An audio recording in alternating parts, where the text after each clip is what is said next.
Hello there and welcome to another easy tutorial. Please like and subscribe for more. And if you need a tutorial on something, leave it in the comments. In today's tutorial, I will be showing you how to change your cursor on Windows 11. Start by going to the search bar of your PC and type in mouse pointer size. Here you can choose the normal cursor, a black cursor with a white line around it, an inverted one which inverts black and white, and a custom one where you can choose its color.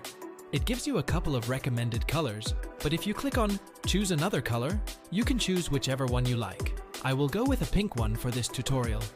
Under these options, you can choose the size of your cursor. You can make it really big or really small. My recording program does not support all of these cursor changes, but just go and play a little with it. If you go to additional mouse settings, you can change even more, like the buttons, change the other pointers, more pointer options, the wheel and the hardware of your mouse. Go take a look and choose whatever feels best for you. Thanks for watching and let me know which easy tutorial you want next.